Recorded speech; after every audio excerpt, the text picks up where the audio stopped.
Agora vai. Desativei, prontinho. Oi, Aí, Fabi, bom dia, Josias, bom dia, bom Léo. dia.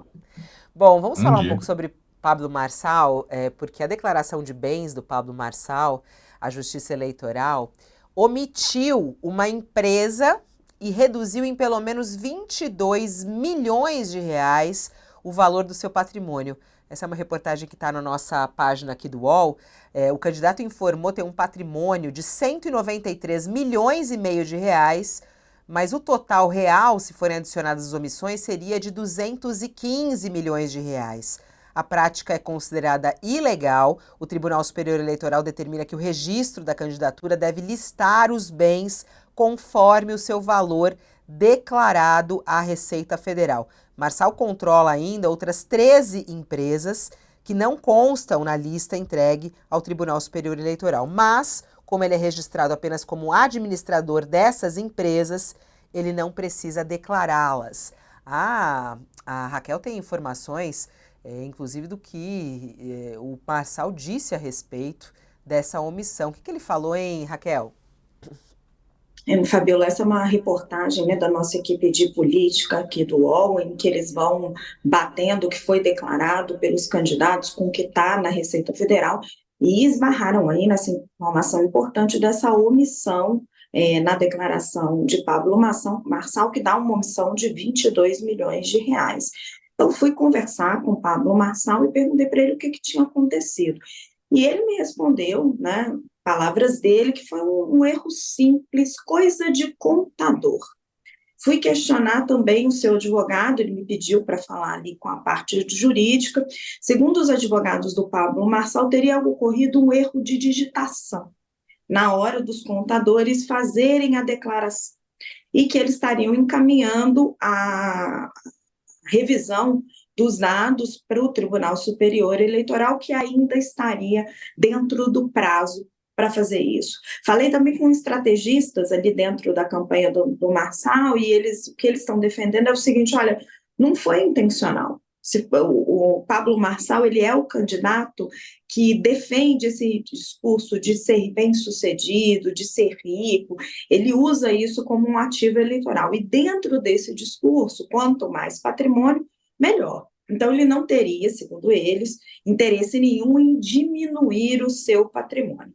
Por isso que eles estão defendendo esse argumento de que teria sido uma coisinha simples ali, um erro de digitação, conforme me disse o Marçal. Agora, essa prática, você declarar bens abaixo do valor que está escrito ali na receita, ela é ilegal, né? Tem a resolução ali do TSE que determina que isso não pode ser feito. O que eles estão falando é que eles vão corrigir os números que foram informados ao Tribunal Superior Eleitoral, Fabiola.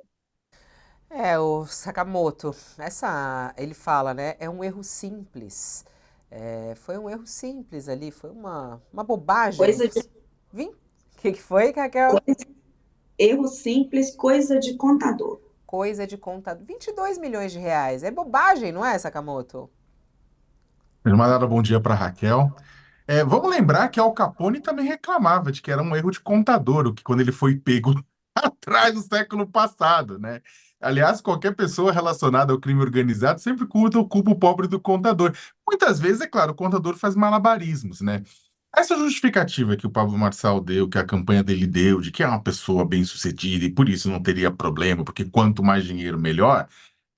Conversa para boi dormir, né? A gente espera que o candidato dê uma justificativa bem melhor do que essa, né? Porque é o seguinte, o fato é que pode ter sido uma falha? Pode. Foi um erro de digitação? É claro que não. Um erro de digitação quantas vezes? Você omite uma empresa, você reduz o valor relacionado de duas outras empresas, né? Isso na declaração eleitoral. Ninguém tá falando, não é uma folha de papel de padaria em que a pessoa fez uma conta e entregou. Não, é o mais importante documento que a pessoa precisa entregar no momento da sua candidatura.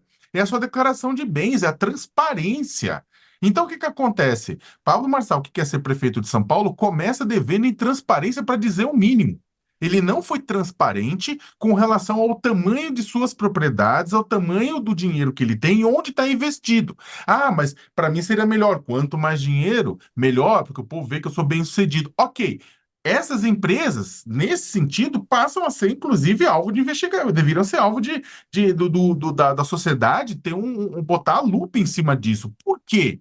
O que que ele estava escondendo? Por que que essas empresas especificamente ele reduziu e tirou o pé? Por que que ele não declarou a outra? Qual que é a razão disso? Né? A gente vai acreditar pura e simplesmente de que foi um erro, não, uma sequência de improváveis erros ou que tem caroço no angu?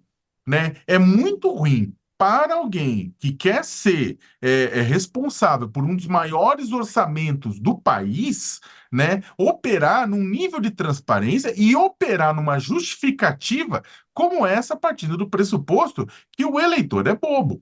Né? Isso pode colar com os seguidores dele. Agora, com o restante da população, ele mereceria dar uma resposta um pouco melhor do que erro de digitação.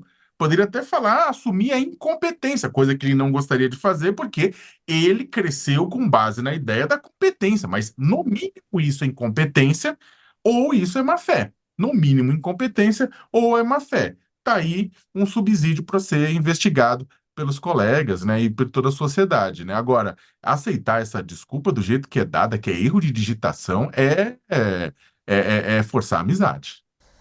Ele até. Essa história até que a Raquel trouxe, né? Ele não tem a menor vergonha, muito pelo contrário, ele tem muito orgulho de falar sobre o patrimônio construído e por isso não quer esconder nada, né? Aliás, esse sempre é muito o foco dele: prosperidade. Todos podem ser ricos. Você pode ganhar dinheiro de maneira muito fácil e muito rápida, né? Foi quando a gente perguntou na sabatina para ele sobre o salário do prefeito, ele falou: salário? Eu faço em segundos isso aqui, ó. Só no celular. Eu faço 20 mil reais assim, 30 mil reais assim, né? Esse é o mote da campanha dele, inclusive, né, Josias? Dinheiro, prosperidade, sucesso. É isso que ele quer mostrar. Mas aí é muito curioso, porque já que ele quer mostrar isso, como é que acontece um erro como esse? 22 milhões já não é mais nada? Isso é coisa de quem brinca de esconde-esconde com o fisco, né, com a Receita Federal. E erro de digitação é uma argumentação até ridícula, né, porque há uma companhia lá, uma tal de Marçal Participações, que ele diz que controla 90% e é, ele menciona um valor de 450 mil. Só que na Receita está lá que a empresa tem um capital social de mais de 2 milhões e 800, né? E aí, se você vai ver os tais 90%, daria 2 milhões e 555, quer dizer, os números não comportam erro de digitação. Houve, de fato, uma omissão deliberada. E aí é preciso encontrar as razões para que isso tenha ocorrido, né? Agora, espanta, no caso do Pablo Marçal, é que tudo em torno do candidato é meio farsesco, né? Ele omite uma condenação criminal, diz que não houve a condenação, depois esfregam a sentença na cara dele, ele diz, não, em verdade isso prescreveu, como se prescrição fosse sinônimo de sentença absolutória, né? Diz defender os valores da família e escora toda a sua estratégia discursiva na ofensa, nos ataques de baixo calão, faz disso uma arma nas redes sociais, né? E se vende como um milionário bem-sucedido e, ao declarar os bens à Justiça Eleitoral, omite 22 milhões, omite participação em empresas. Então, vai ficando uma aparência de um candidato fake, né? Tudo em torno dele tem algo de falso. Agora, isso tem feito um tremendo sucesso junto ao eleitorado, né? Porque ele não está propriamente numa posição desvantajosa nas pesquisas. Não está liderando, mas também não está no pelotão, no pelotão que exibe lá os piores índices de intenção de voto. Então, algum êxito eleitoral ele está tendo, né?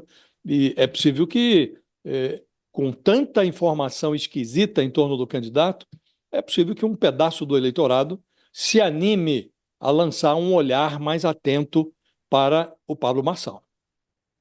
De riqueza.